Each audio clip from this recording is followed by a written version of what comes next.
Here we are.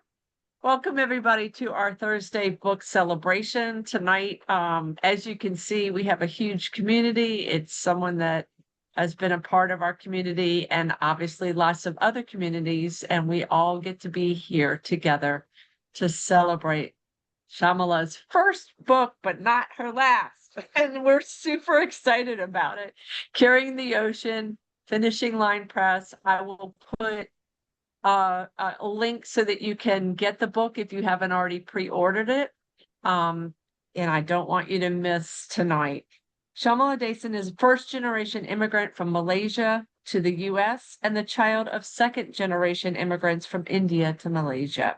Her poetry naturally centers on belonging and unbelonging in family and immigrant life. She has been shortlisted for the Flannery O'Connor Short Fiction Collection Award and been published in Massachusetts Review, Literary Review, The Margins. I'm gonna go ahead and say Redheaded Stepchild. We're not on this list, but we published you too. Voices of Asian American Experience and elsewhere. She is a developmental editor for fiction and memoir. Carrying the Ocean is her poetry debut. I'm just going to turn it over to you. Shymala, we're so glad to celebrate you tonight. This is And awesome. I am, I think there's someone in the waiting room. I got him uh, already. Don't worry about it. I'm, That's not your job now. Now your yes, job is ma'am. to shine. Do you want Okay. me to spotlight you or do you prefer to have the community like all of us? What works best? This is a group thing. Okay. I'm very happy That's what with it felt gallery right. view. Yeah. Okay. Yeah, thank you, Malika, for the space, for the support in getting this book done. Grateful to all my poetry family who, yeah, I have some of my poetry teachers in this room, collaborators, friends, and gosh, so many old friends who are here from such a distance, geographic and in time. And I'm grateful for you all punching a little hole in your workday and stuff to be here. Okay, I'll get into it because I know some people have to leave early. And yeah, so this is a book of immigrant poetry. There are other more personal threads in the book as well, but immigration is the main one. That process where you love more than one place, you're both at home and sometimes uncomfortable in more than one place. Every immigrant knows this paradox. We live with it. And really, anyone who's moved any distance, has lived in multiple places in their lives, knows this. So first question is, why does one do something like this? And for me, well, girls have lots of expectations and restrictions put on them. It's not unique to Malaysia, but when I was a kid, I thought, I'll move and I'll be free. So I ran away to college in America. And here's a poem about that. It's called Icarus in India, a girl. It starts with a quote from Tagore, who apparently agrees with me about the position of girls in life. So this is Tagore. The clouds in the sky come down in drops of rain so as to surrender themselves to earth. Likewise, girls come on this earth, nobody knows from where, to get themselves bound. Um, and now this is me. There is a South Indian proverb that says, if you aim for the sky, at least you'll go over the coconut tree. But nice girls, everybody said, don't fly. My aunties told me they were taught to walk while looking down modestly at their big toe. Toes, I pointed out, are less interesting than sky. But for my own good, that's what they said. They clipped my tail feathers. No feathers, no flying. They thought, but the feathers kept growing back. They told me this was impossible, yet look, I'm flying, dancing in the clear, cool air. Only, what do you think? It's making me a little bit nervous? Why is the ground getting closer? Voices, my aunties, all the aunties, everybody's aunties, are waiting below me, scissors in their eager hands. Please pray. I am flapping as hard as I can. And of course, now I'm somewhat older and an auntie myself, so I understand how this looks on both sides, but this is me young. Um, the next poem is also about my early days when I was first here. Right now, Asia is very prosperous, but when I was first here, there really was a strong contrast between there and here. And there were times when you could feel that. So this is about a father-daughter situation. It's called Namaste. The father of an Indian daughter who is doing well in America is excited to receive a plane ticket from a daughter who says, Appa, please come and visit me. But then once out of the airplane in America, he sees his suitcase. It looks different, less. Back home, visiting his parents in their village, it's poor there. Taxi drivers carrying that same suitcase from the bus stop call him sir. Now, in this American airport, he sees his daughter's eyes hold embarrassment, sees her thinking, Appa is not doing so well as his daughter. What is he to do? He's done holding a baby, saving, praying, wishing a better life someday for her. Now he worries because he never bowed his head before strangers. Meanwhile, the daughter thinks, as she makes the call, I have served flowers at holiday feasts, carrying a silver tray, jasmine strands touching my fingers. Sometimes my elders gave me saffron to hold, or rose water to bless the head of the arriving guests. Now, in this austere land, how will I offer welcome? I cannot find the balm of incense here, nor holy saffron thread. There is no salt, no ritual water, only me. Namaste.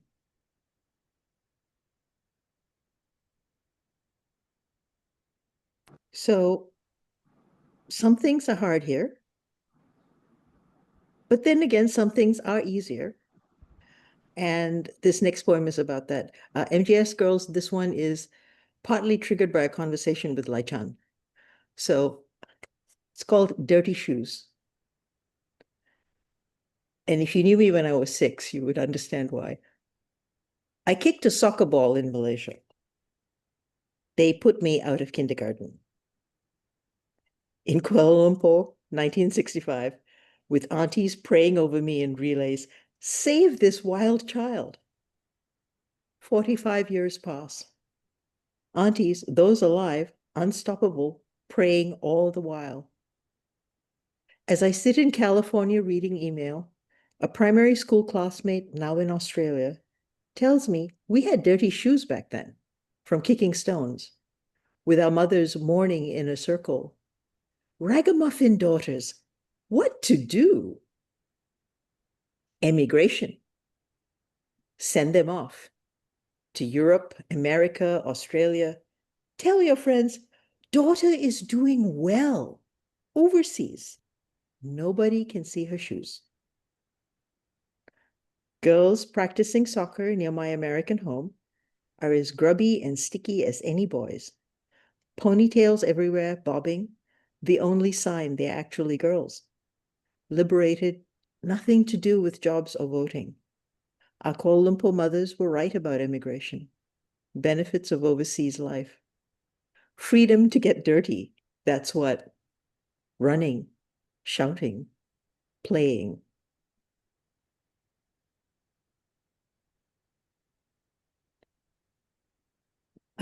Slightly more serious note, people often go to the beach on holiday.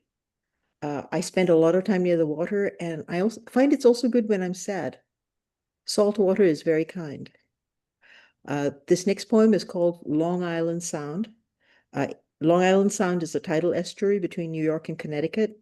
It's sort of a sheltered bay, and I used to live on the Connecticut coast.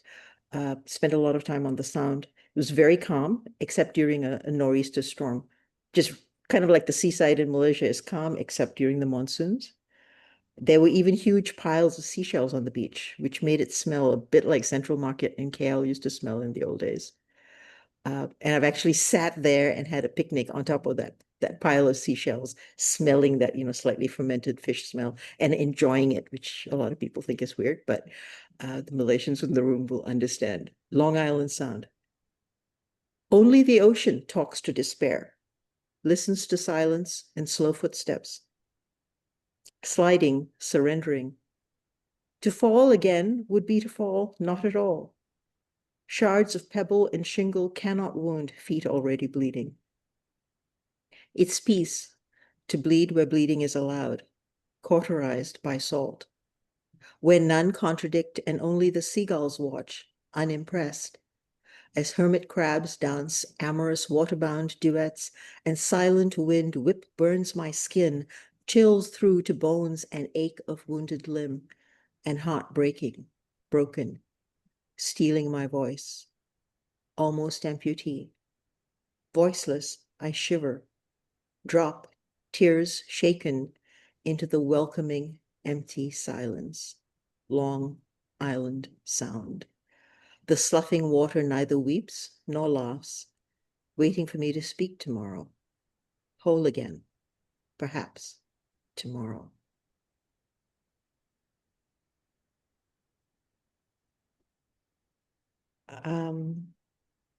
Around the time I lived in, actually don't remember whether I was living in coastal Connecticut or in Brooklyn, but I was near New York City. There was a mass shooting.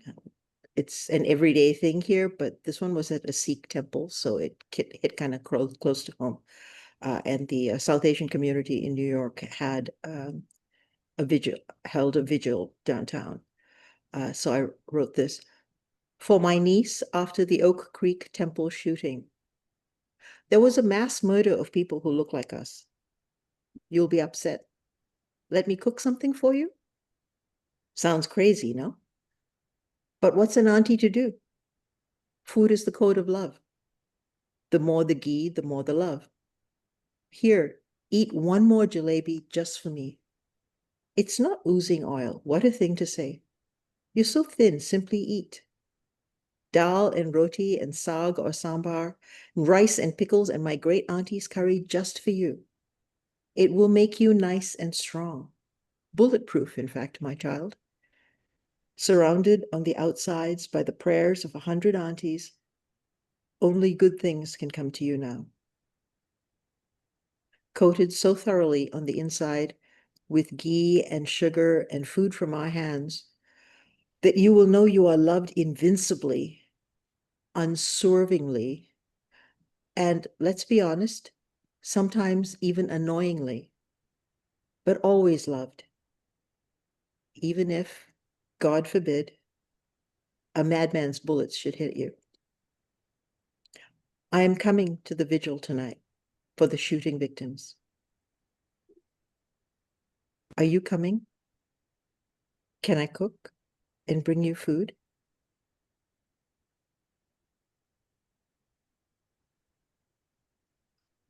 And I know that there are a lot of people of many races saying, thinking, feeling, praying, things like that now. So, but here we are.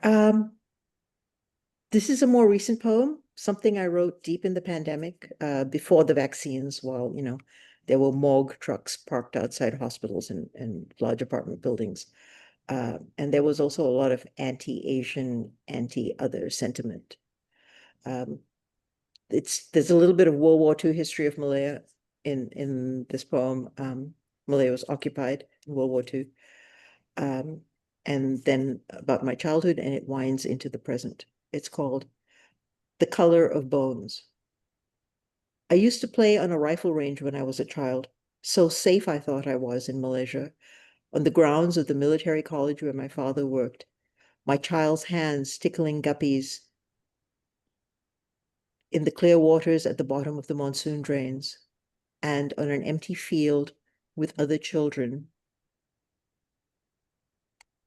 tickling love grass, not so many feet above bodies in a World War II mass grave, hopeful of finding bones, gleefully terrifying ourselves with speculation that some of those white knobbly stones in the fields were bones, not understanding that the bones had been inside people who had once walked and talked and perhaps played in that same field before we came, played with our parents before war came, not understanding war, not understanding because it never flooded when we children were down in the drains.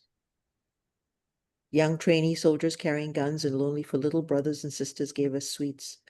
The sergeants, a sterner breed, shouted at us, or worse, sometimes dragged us home to be shouted at again by our parents, and of course sometimes beaten in hopes of civilizing us. Auntie said of me, "She's like a wild thing," which, should really be a compliment. It takes a little fierceness to survive. So I ran away, first down the road at age 4, till my father came to fetch me home with promises of tea, cake, and understanding. Later, I ran away to America, again sure of safety. Land of the brave and the free, they said. Liberty, equality, fraternity. And no, wait, that's someplace else, where they don't do it either. And here, well, the best neurosurgeons in Texas are threatened by ICE because of the brownness of their skin. And a Chinese doctor got beaten up while buying PPE for his hospital staff with his own money. The government wouldn't pay for it, you see.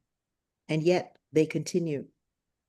We continue, we black, brown, yellow, and other of us in America, where it's only young soldiers who carry guns, where people say about murderers, but people say he was having a bad day, about murderers off the range who kill without understanding their bones are the same color as our bones.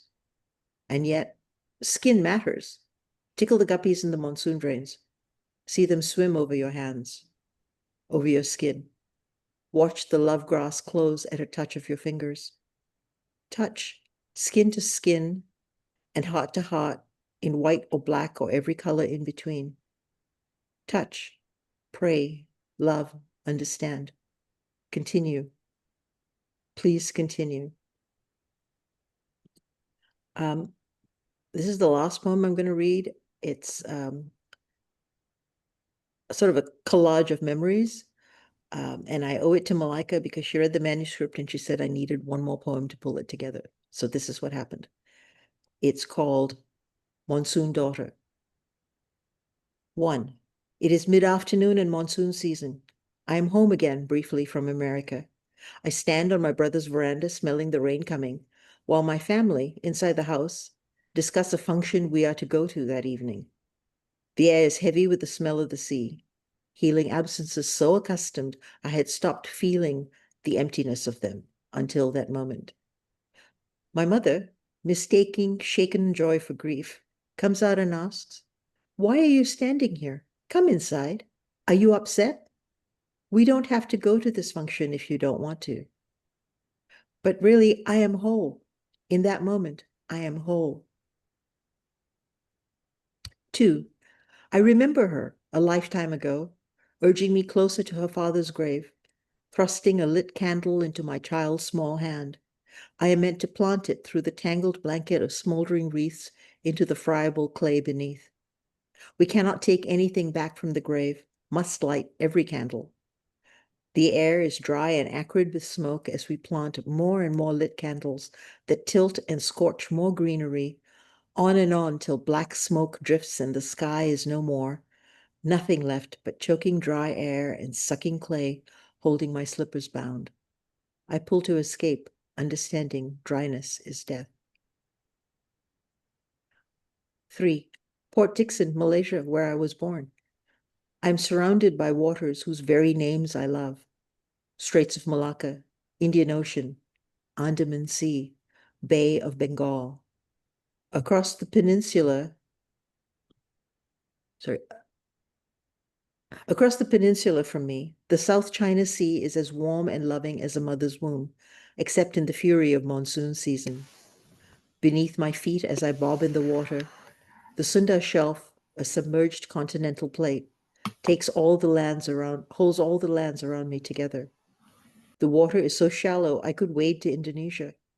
I laugh and take 2 steps, then suddenly flounder into a deep pool sinking in over my head. Nothing is as easy as it looks. I scramble to shallow water again, while sand dollars, sharp as the thorns of my mother's roses, cut my feet. 4. Sunset, foam frothing against hard metal from the knife passage of the ship that I am on, Andaman Sea waters darkening from brilliant turquoise into sapphire mystery, smell of the purser's cigar, my father's warm, vibrating laughter as they talk together. We are crossing from Malaysia to India, reversing my parents' long ago migration journey. Ahead of the ship, the water sparkles with iridescence. People begin to cry, "Flying fish!" I see them then, jumping improbably high and hovering in the air, carrying the ocean on their skin so they can stay in the air a while. Spray blows onto my skin, and I understand, as the flying fish do. Home is not the sky.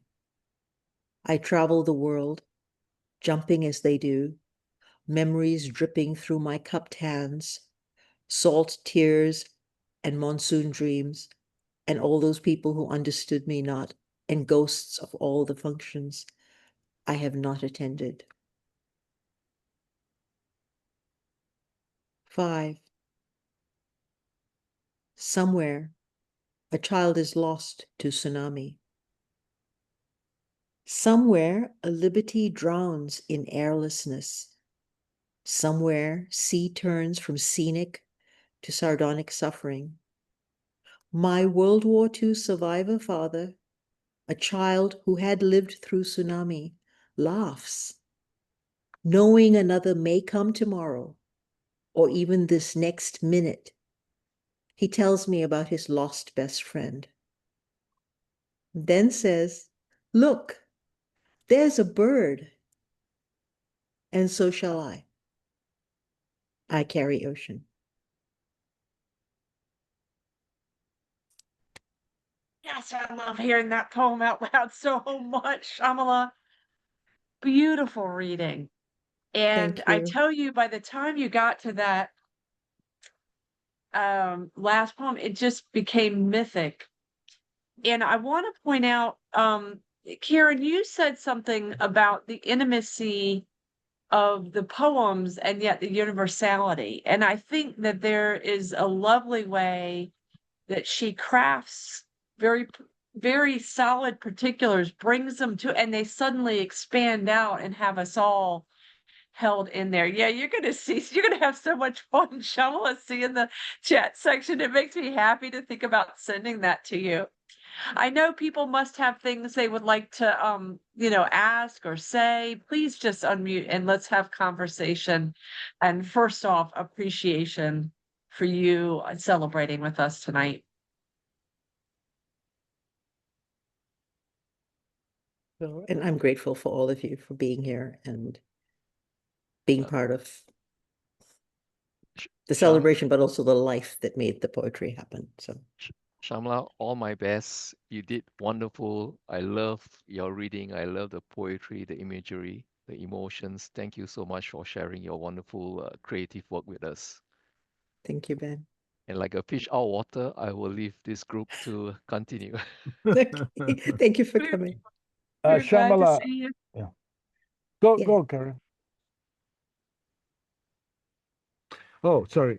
What I wanted to say is, as much as I praise the courage to find beautiful words for the difficult times, I want to also praise the courage of being able to celebrate the joys. Thank you. Yeah, I love Yeah. that. Yeah. Something we have to do now. So important. I have to go soon, but I have to say thank you so much, and I'm so glad I made it. This was exactly what I needed. Thank you, Thank, Shymala. thank you for coming, B. I know you had to take time off from work to be here, so really appreciate it. I could God tell I'd bless. like to spend time with B. She's fabulous, Shymala. Of course, she's your friend. All right, bye everyone. Have a beautiful day, night, afternoon, wherever you are. Bye. I need to get back to bed soon too, but I was Yes, you do. grateful to be here and it was lovely to experience this. Thanks for sharing. Take care. Thanks for coming, love. Sleep Good night. round 2 goes well, Carol. Yeah, No, so I'm many of my fine. friends are here from different time zones, very different time zones. Mhm. I'm just so glad I woke up for this Ah, in my life. It was just beautiful. I'm still processing it. So yeah, thank you so much. Very grateful that you could be here, Alina. I love your work also. Alina is a Malaysian poet, for those who came in after the initial conversation. And I think we write about the same things in many ways. Oh, and Alina's going to be reading for open mic. And then Audra just said the best comment. She said, "A worth waking up for is the best review ever." So it is. I don't know. I might be keeping this chat section here. um, there was one other comment in here I wanted to circle back to, and I hope. Oh, okay, Donna, did you want to say what you typed in the chat section? Because I wanted to kind of follow Yeah, through with that. yeah. Poet Lee Young Lee, I heard him speak in Winston-Salem. And he said when he speaks of poetry, he talks about it being, he says there's three things to think about. One is, oh my God, oh my love, holy, holy, holy. Shymala, your poetry is sacred. This was such a delight to sit here and listen to this. And just wonderful. Donna, you don't know how much that means because Liang was at, I don't remember the first or second writers workshop I ever went to, and he's from Indonesia. So we talked about, well, he was born in Indonesia. His family left when he was a baby, but we talked some, and that is exactly what I said to him about his poetry.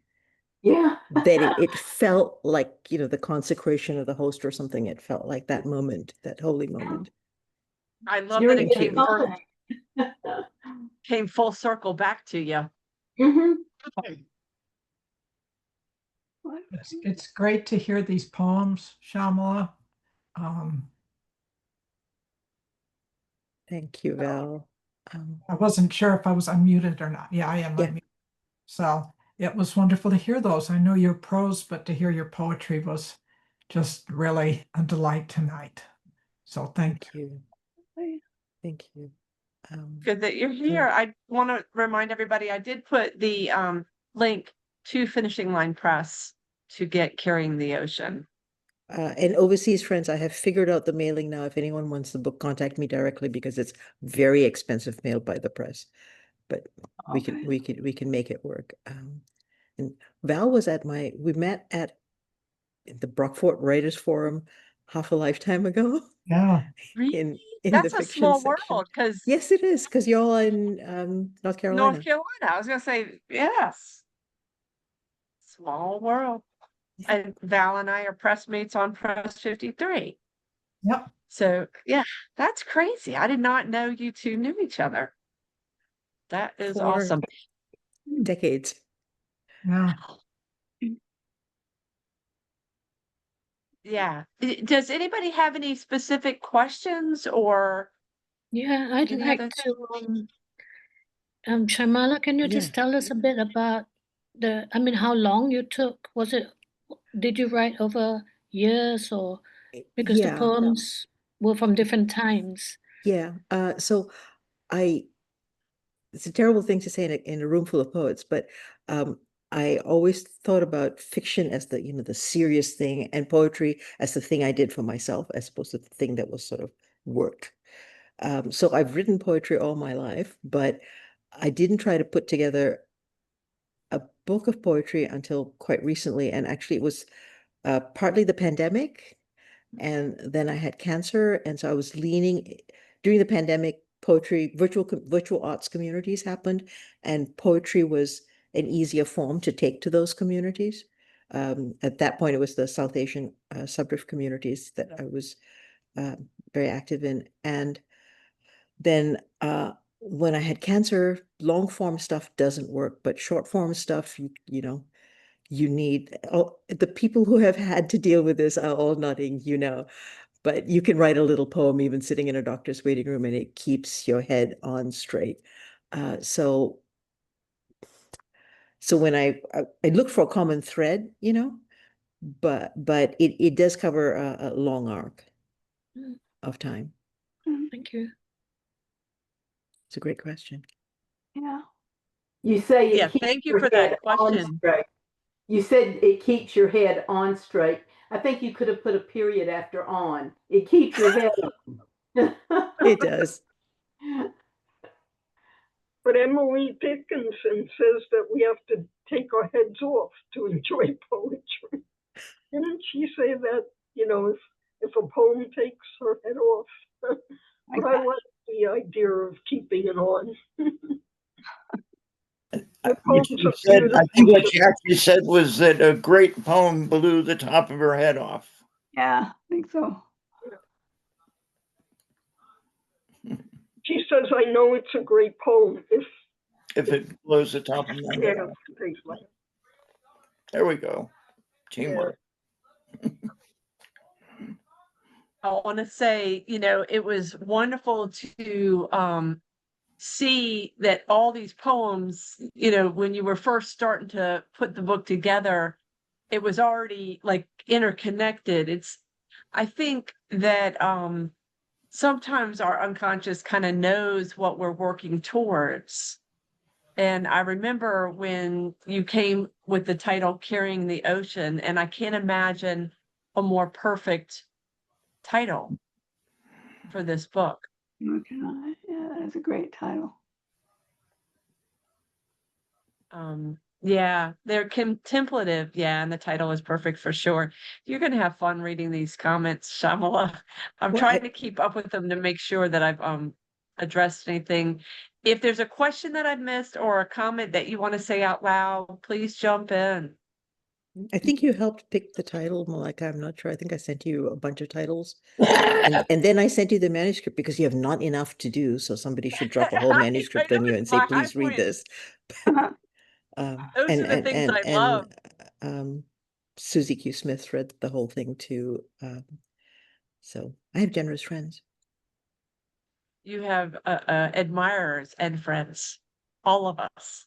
I still haven't figured out how to make a copy work without losing a lot of it. It doesn't seem to select. Cal, what are you trying to do? Well, is there a special thing do you have any advice in trying to get a copy of what's in the chat?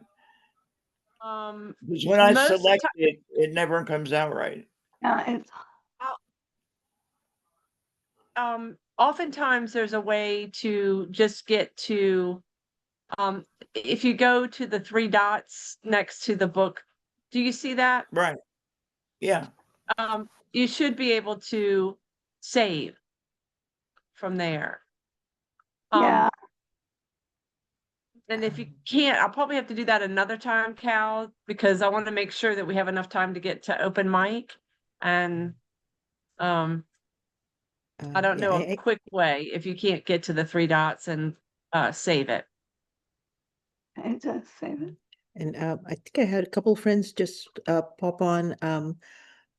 My Fungping and Meng, I think my reading is mostly over. We're in the discussion point now, but the whole thing is recorded, so I will make sure that you folks have access to the recording. Appreciate you being awake and here at all, because I know what time it is in Cal. Awesome. We're going to move to open mic, and I just want to say, you know, beautiful reading. Thank you all Beautiful very reading. much. Kidding our joy. I have Alina for our first reader for open mic. Thank you. Could I just ask one more question that just came to mind? Of course. That'd be I great. just wondered, Shymala, how do you feel now that this book is completed? Do you feel that it's the end of a journey, or do you feel you're still going on?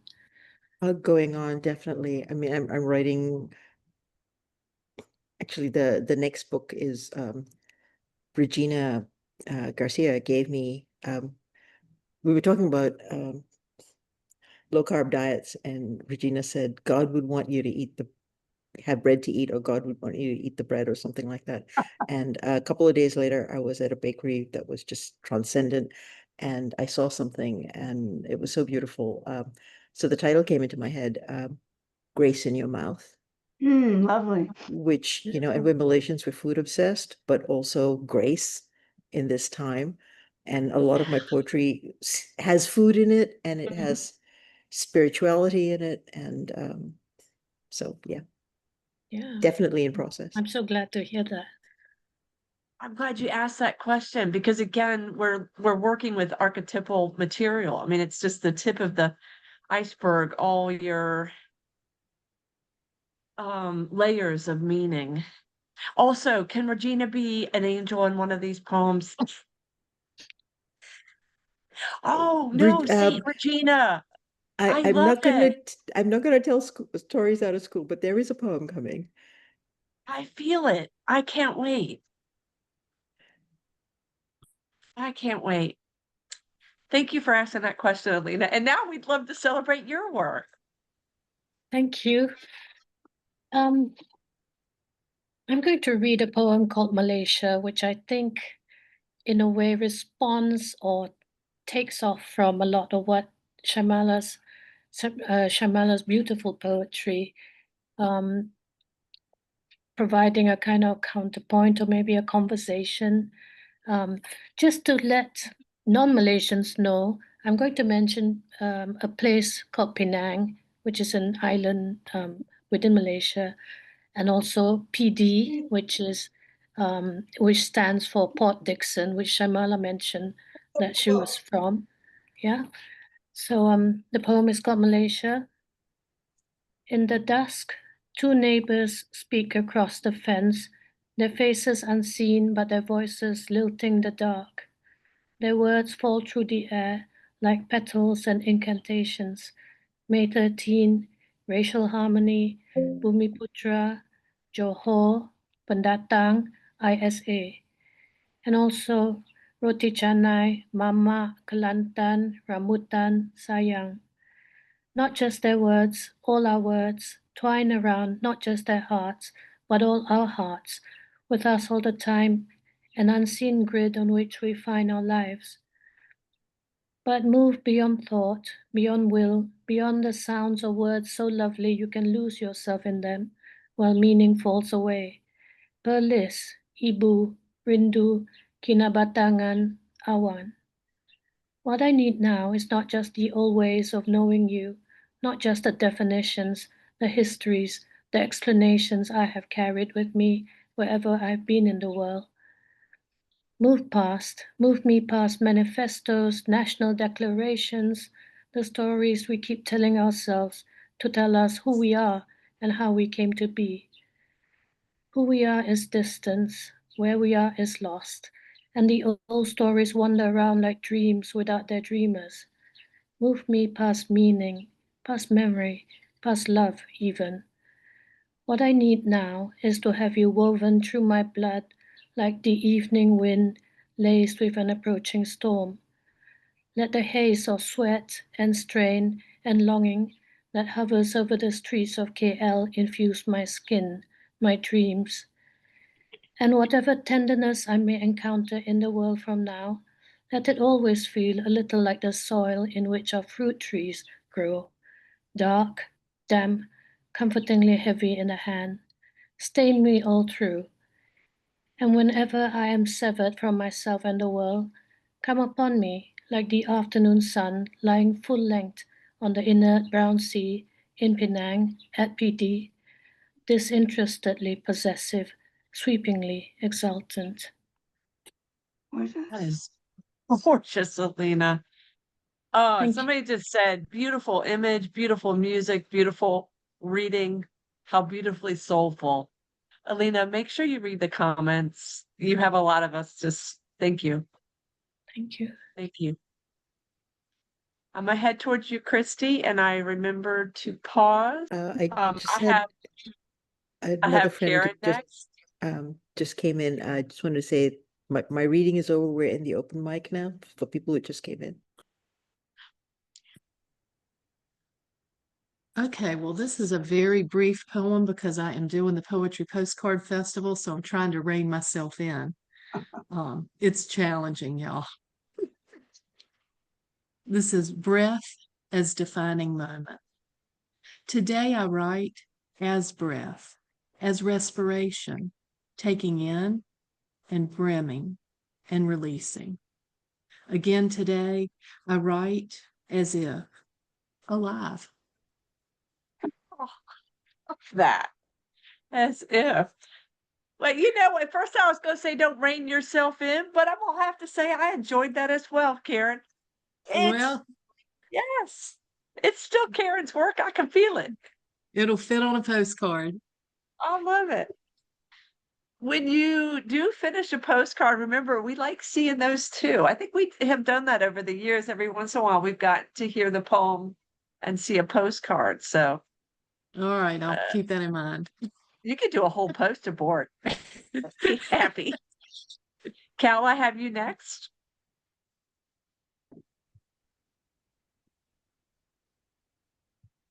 And I'm going to share. Okay, you've disabled sharing. Can I? Yeah, we don't typically do that, Cal. Okay.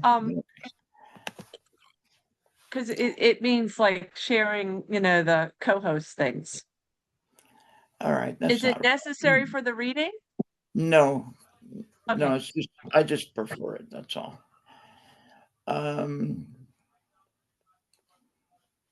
See if I can. Here we go.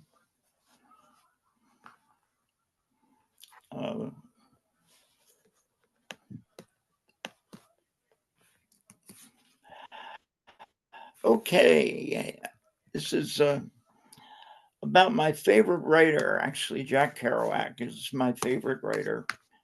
Took me a long time because it's like the professors in college didn't let us read Kerouac, so I didn't learn about him till much later. And this one's called Jack Kerouac in the 21st Century.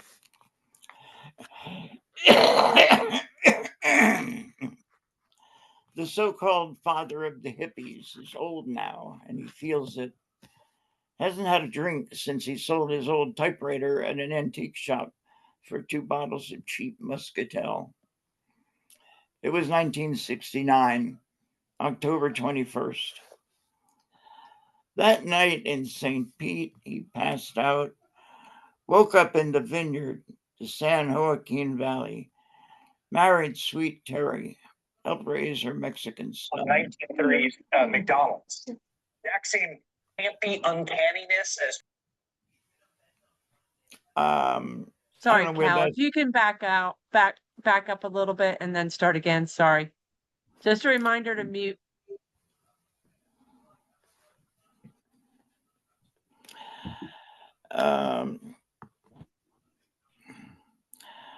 I guess I'll start with here. That night in St. Pete, he passed out, woke up in the vineyard, the San Joaquin Valley, married sweet Terry, helped raise her Mexican son, hasn't written a word since joining AA, worked himself back to health, picking grapes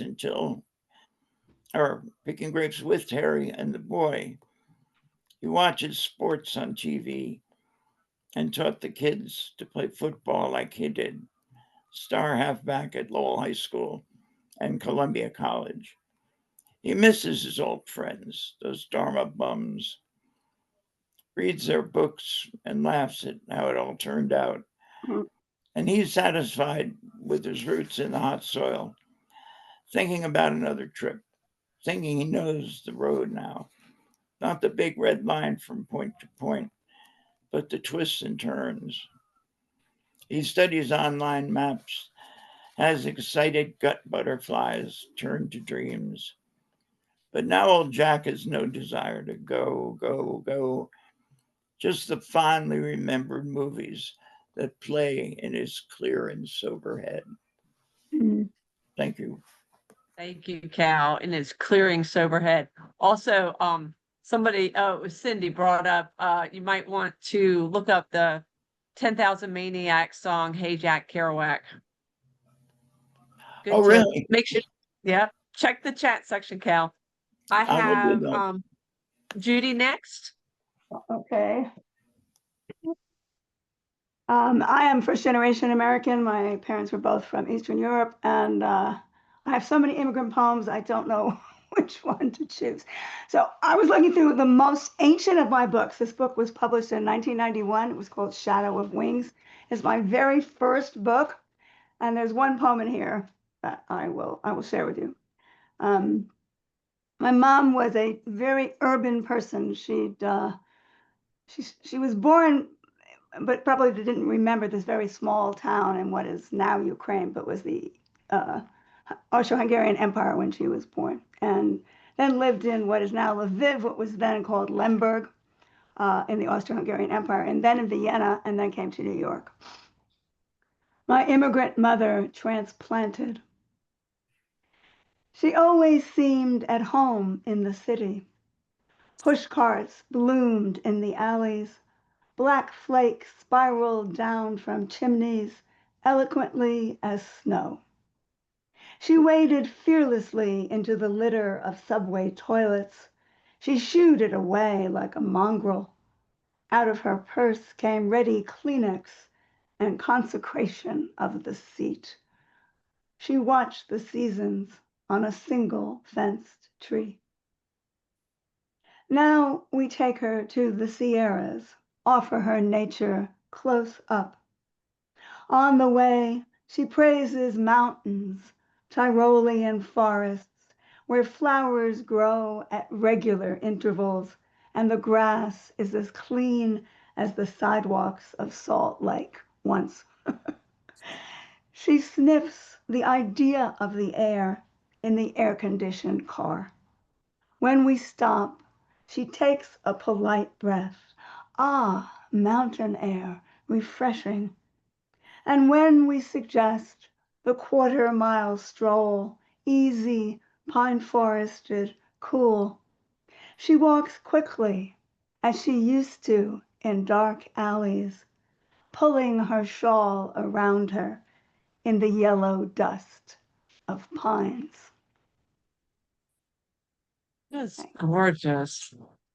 I was trying to find a link to the book so I could put it in the chat section, I but then think I got, this book doesn't exist anywhere that's what I was anymore. gonna say, It I was didn't so see it long anymore. ago. Yeah. Yeah, that's what It's just gorgeous, so I wanted to try to look it up. People are putting, what resonated, Judy. Don't forget to check the chat section, because a lot of us had the same phrases. And, even back, already the stellar sense of what details to put in there that bring us into it. And she sniffs the idea of the air. I love that.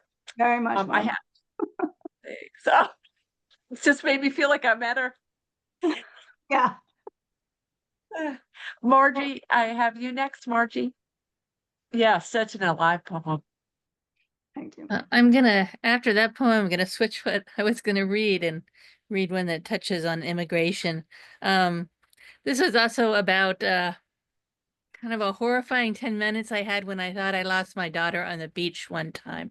We were flying a kite and she ran the other way, and everybody came to help look for her. She wasn't worried at all, but I was terrified. So this is called Found and Not Found. And when I lost you on the beach, you were crossing only the threshold of the tide.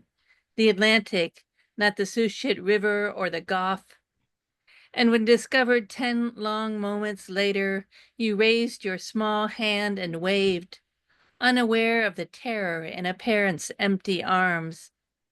Go back, young one, to the life you never lost, to find those crying for the hand that held them all night across the rough crossing, only to lose them now in the dead of night beside a border where patrols working the late shift grieve for their own screaming children much farther away than the arm's length these small ones know no longer.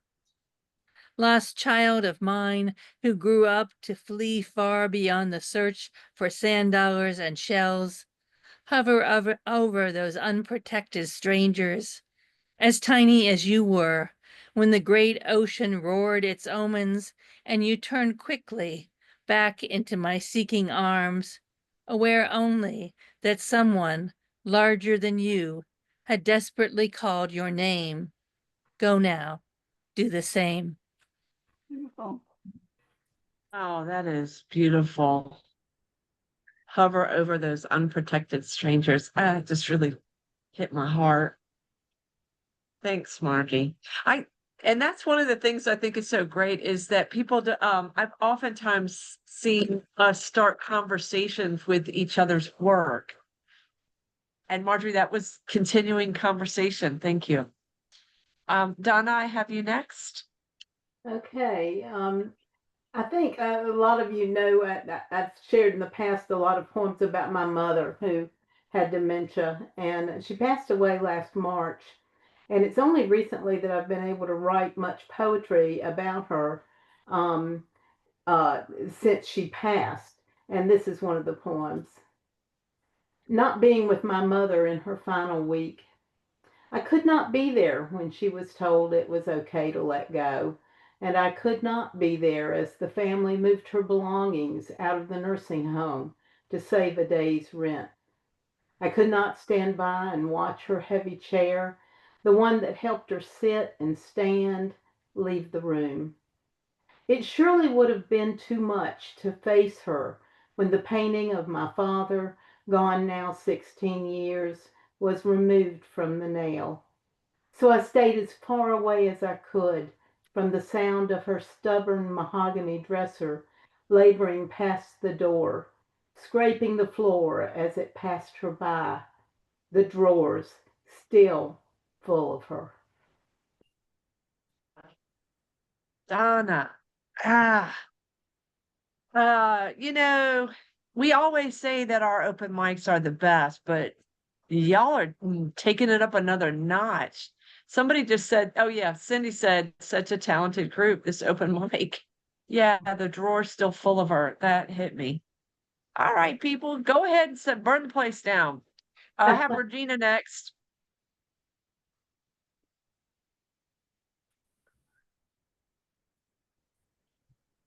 Hi, everybody.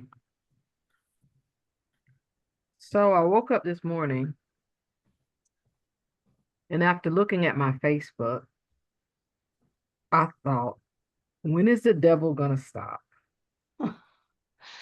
And so, I imagine maybe many of you are thinking about that, or maybe it's just me. I don't know. This is entitled Call and Response.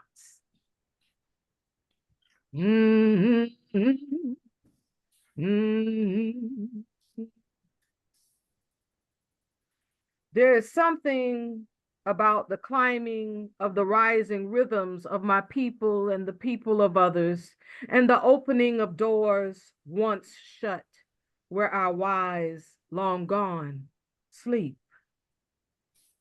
Now they awaken, and I imagine one eye opening, a hand rubbing the matted other, a wrinkling of a brow, a throw off of covers, a getting up from a pallet, and an inclining towards the appearing of a gate.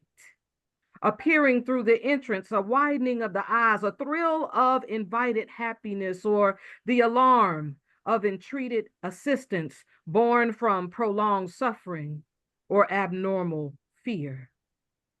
They operate just as good as any good mother who quickly attends the baby who cries for her to nourish, to lift, to protect. So shall these ancients come dressed in celebratory clothes of peace, or war clothes polished for the peril, dancing around or inside, moving with their beloveds or shifting away the danger. They fly, breaking through the heavens, navigating in their translucent bodies, manifesting as situations who have come to celebrate the elevation, to slay the pain, to destroy the enemy, to sanctify the new ground. Fear not. All God's children got a sky with peeping eyes. Dance, sing, cry out, children. Cry out.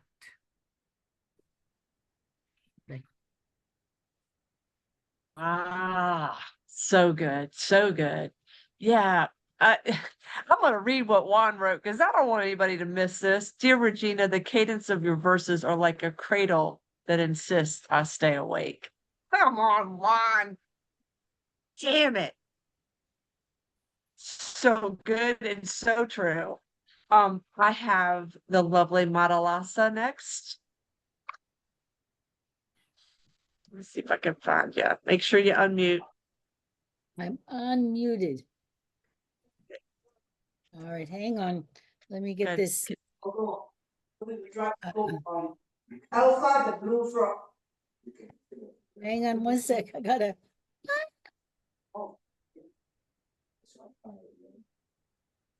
I don't know what's happening. Mute. Speaker. Hello. Hello. Can you see me? We can see you and hear you. We can hear you. No- Yes. Oh my Yep. God. Nothing is on my screen. Oh, I don't know what's going on. What if I help you this You way? are here. Okay, so it doesn't matter. that I don't need to look at myself. So yay. Thank you so much for this evening. It's wow, Juan told me about it late in the day, and oh, okay, I say, and I am so glad I didn't get lazy and just curl up on the couch and watch some movie. So what I want to say about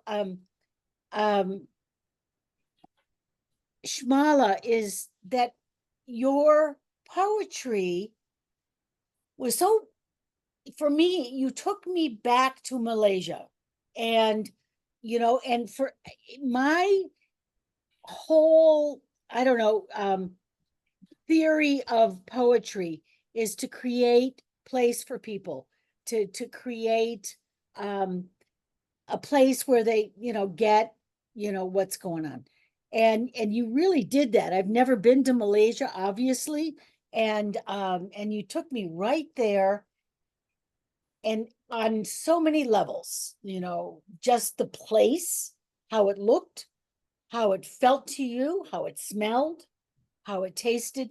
So I really thank you for that. So I want to do a poem. It's a stringing of 3 very short poems about place, a specific place called the Hudson River Valley here in Nyack, New York. And I wrote these poems in the early aughts, when our dog was alive. She's now since passed. And we would walk for a couple of hours every day. She'd go swimming, we'd go swimming, whatever. And so here are the poems.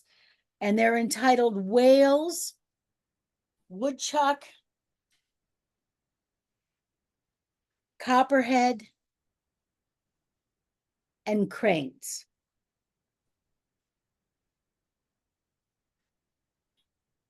There used to be whales in this river when whales were birds.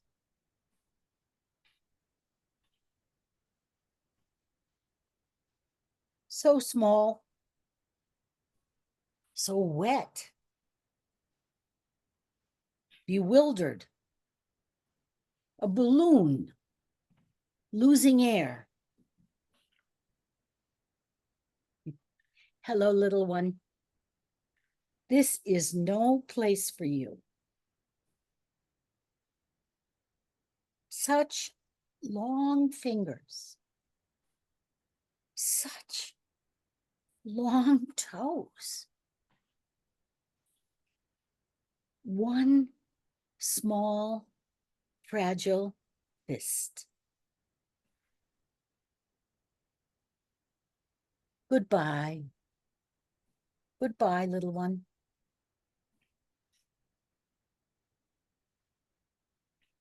Out early, steamy summer morning to beat the heat. Old dog wanders for something to do.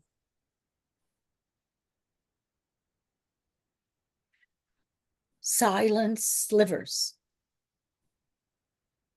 Two fangs pierce her paw. Old dog, stunned, hobbles. Her paw swells in a venomous instant.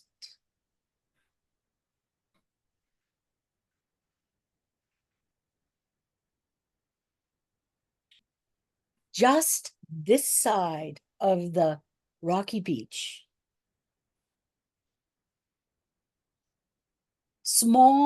the pilings emerge at low tide.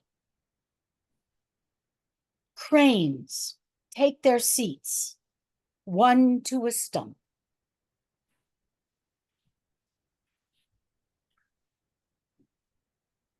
Long necks stretching, stick legs supporting S-shaped bodies.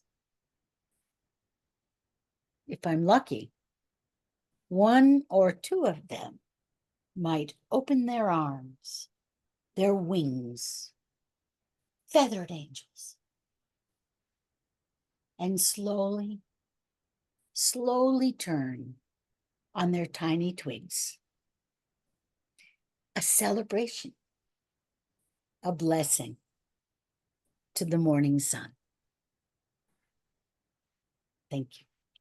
Gorgeous, gorgeous. Madalasa. Yeah, you're gonna want to look at the chat section. There were so many things that stuck, but yeah, you had us with when the whales were birds. Cindy, I have you next. Well, I just happen to have a bird in a poem, a 3-line sort of haiku without the right syllables. I wrote it this week.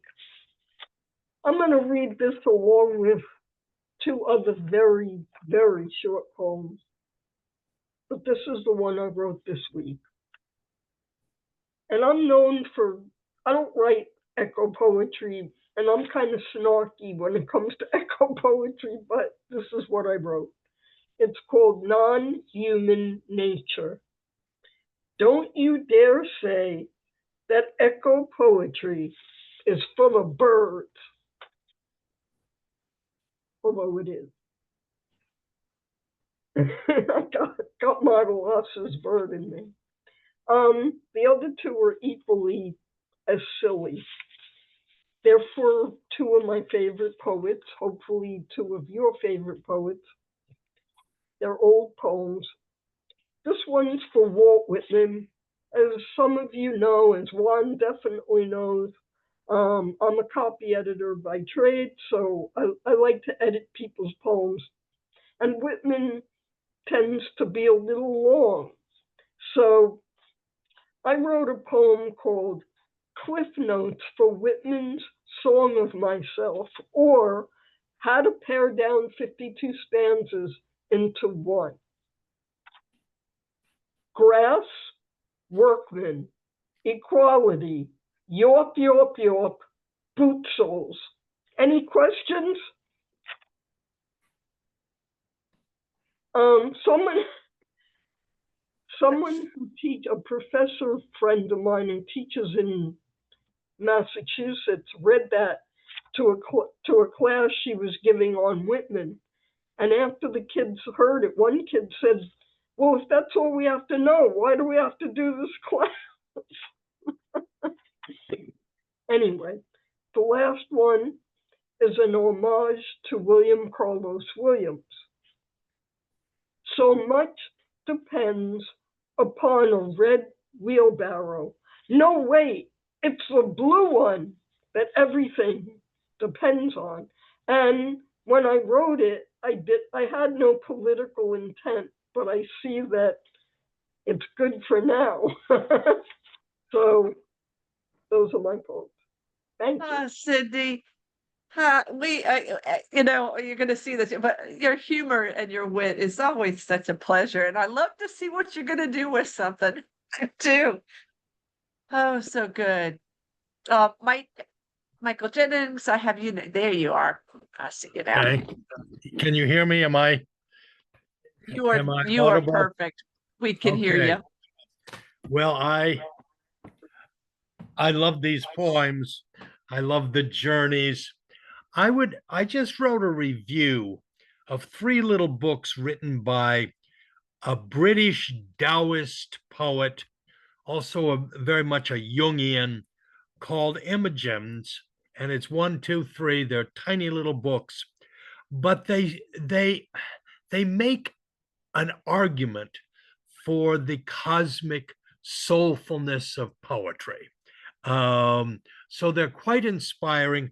He's an enormously learned man who brings to bear all sorts of etymological truths about it. So if you get a chance, I recommend looking into that. Immigration is a funny thing. I'm going to write a poem. I'm going to read a poem about my grandmother who kind of immigrated from Michigan to New Orleans, where I was born in the French Quarter, an illegitimate kid that they had to run away from civilization to have me.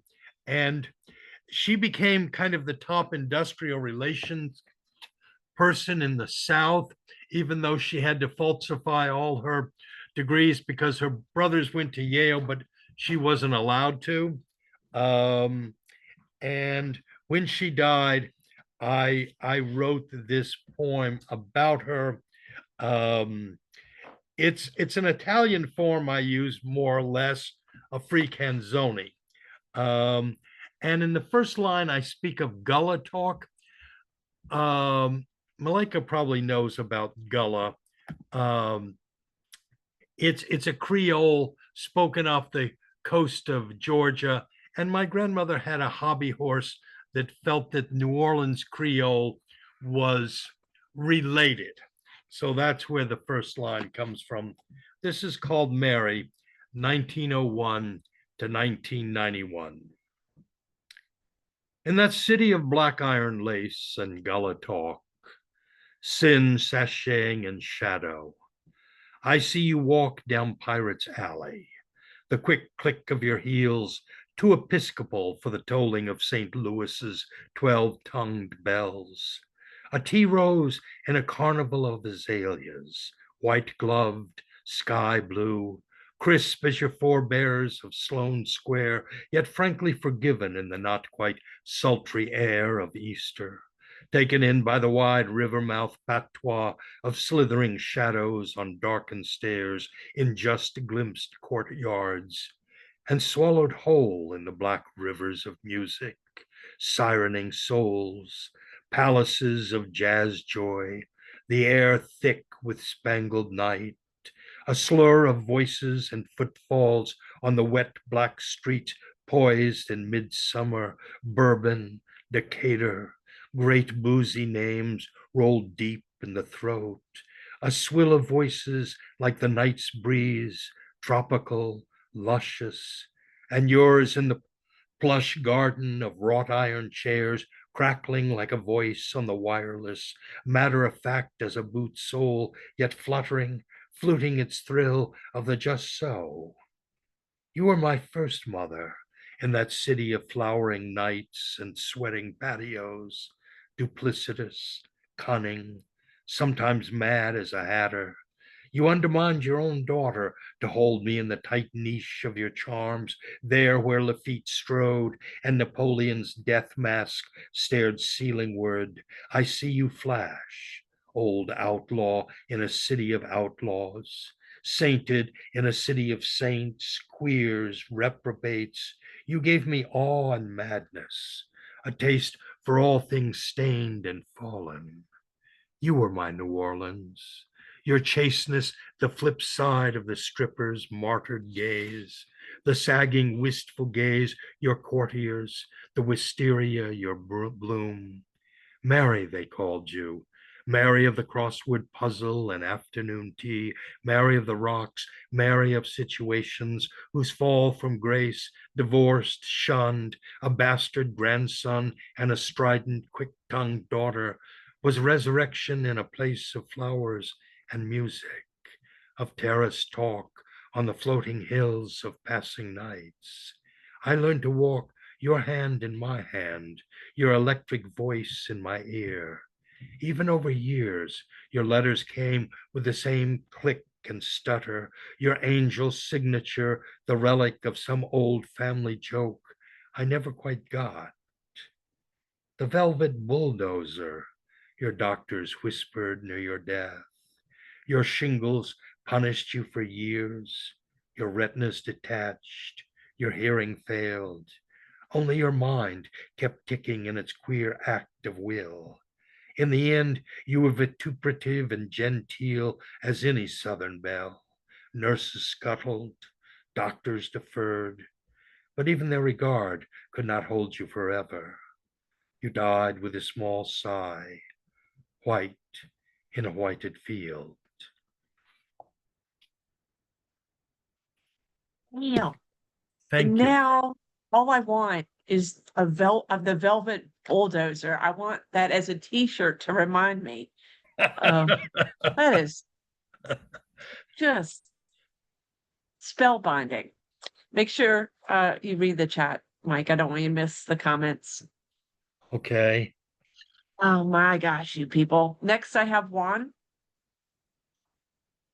Okay. Y'all got your money's worth today. Yeah, I gotta say, this is the hottest open mic in town, you know. This is the Woodstock of poetry open mics. In part to honor you, Shymala, what you did for me for the poetry, I'm gonna read something that I call, it's a fairly new poet. It's only been turned down once. It's called Migrando, migrating. Migrando. When I travel, I touch my passport often, as if it was a talisman, or the foot of a rabbit that tells me, you're still you. And I stand on line to be welcomed wherever I may be. Sometimes I touch one of my poems, and my mother stops singing for her friends, puts down her top hat, and wonders what I need. I look at her like she was a passport picture that only shows what a stranger should see. I'm wary of being a foreigner, of the joys and the inopportune despair, of the suitcase with more shirts than I will wear, a notebook hoping to write enough to breathe often, the calm I barely need anymore, the crumpled note on which I scribble the address where I will be staying, and the rabbit food. Thank you. Oh my God. Oh, Lord. Thank you, Juan. And yeah, I mean, there were so many comments in there and a rabbit's foot. Oh my God. Yep. Well, you know where to send it in August if it doesn't get picked up. Redheaded Stepchild. There That It one would be person made a mistake. it would be happy to meet you. I love it. I have Bob, Allie, and Audra left. We will go in that order. Bob next. Okay. The war. Sometimes the war approaches, and the flowers stop growing, and the bears stop singing. And where the river should be, there are only arrows we are supposed to follow, as if there was some place to go. Bob, in so few words, you got me. Thank you. Thank you. Allie? I am so excited to be here tonight and to celebrate Shymala, who is my poetry auntie, who I have the pleasure of writing with and working with on a regular basis. I I wanted to pull a different thread tonight because one of the things I admire so much about Shymala's poetry is the way that she uses conversation, the way she uses voice, not just her own voice as a poet, but also brings in the voices of other people. And how she has this sort of gentle, but you know, sort of humor that comes in throughout, but it's a very loving sense of humor. It's a very like take you along with her humor. So I wanted to read this poem for you that I feel like has a couple of those elements. It just came out in Last Stanza Journal in their conversation issue, so I felt like that was appropriate. To the frogs going at it all night in my parents' pond. Maybe we could call a meeting in the driveway, sort out quiet hours for the neighborhood. It's live and let live in this yard, but some of us are trying to sleep, and it's nearly impossible with all this nonstop ribbit racket. The brief interval between choruses is the only possible chance for sleep we get, even through the closed window. One day I'll get out a meter, measure the decibel level. Mom is thrilled, though, because soon there will be gobs of eyeball eggs to scoop into buckets and distribute throughout the elementary classrooms. First graders love it, and how could they not? Tadpoles are pretty damn exciting. They escort all visitors straight to the tank. Look, look, look! Did you know your frogs are going to be so special, I ask? Of course, they say, they're ours. Which is true, but I meant that Oregon frogs are the only ones with an actual ribbit. Others belch, croak, chirp, squeak, trill, hum, but a ribbit? That's an uncommon gift. But you already know you're special. You've been lifting your voices louder than thunder. You proclaim your beauty, your lime desirability, undeniable sexiness in your winged coal eyeliner, skin dewy with mucus secretions. You gorgeous amphibians. Keep at it. Keep that colony hopping glorious. Mere sleep shouldn't get in the way of making the next generation.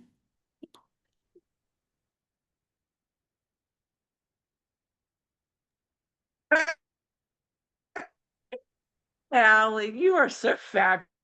And I had just written making your auntie proud, and then I saw Shymala wrote making your so good. You gorgeous amphibians. Audra, you're our final reader for Open Mic. Thanks. And thank you, Shymala. That was so beautiful. And if you ever need any more poetry nieces, I nominate myself. It's a deal. Okay.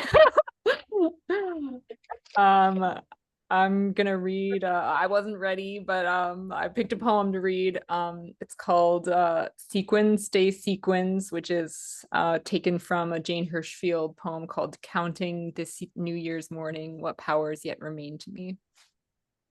And then now I'm gonna read the poem. Woman, put your doily aside and look at this tree. And if you must first bitch about it, then go forth and bitch. But luckily, no matter your mood, trees abide. Sequins stay sequins, and memory crumbles, leaving a more interesting half-truth. So I sat and looked at a tree until I was refreshed, then got up and walked until I was tired again. Woman, pick up your doily and walk. See, I can take this perfectly functional, unsullied thread and deform it into lace for no reason. I can scream underwater so it's no louder than a murmur. Is this helping anything? Anyone? But me? Even me?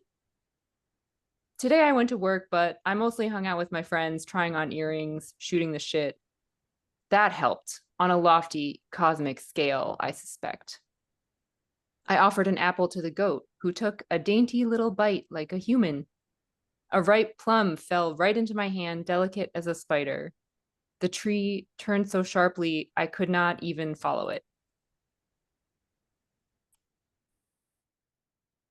I am going to have a t-shirt that says "Go forth and bitch."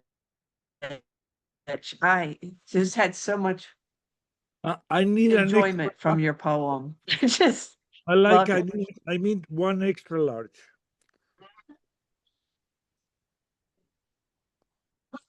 Go forth and bitch. Audrey, yeah, you really need it. It's a lot of fun. Yay, a new niece, Shymala. That's awesome. Thank Oh, Audrey you is a all regular so attending very next much. session. Let me just say, for- I am a marketing expert, and she should definitely get some t-shirts, go forth and bitch. And this could be a real meme, as they say, on all this stuff. I don't know how it works, but that works. It's kind of Yoda meets feminism. I also like the idea that with each t-shirt, yeah. Audra offered also to I think if you handed out with the t-shirts permission slips, bitch permission slips, that's even better. Exactly. I mean, All right, guys, y'all have been such a delight. It's been Yoda so meets great. feminism. Yeah, this is so. All right, everyone. Thank you, Malaika. So Thank much you, of Malaika. Thank you, Shymala. enjoy to be with It's y'all. all Good been night, so everyone. wonderful. Bravo. Big love to you guys. Be well. Shymala. Well,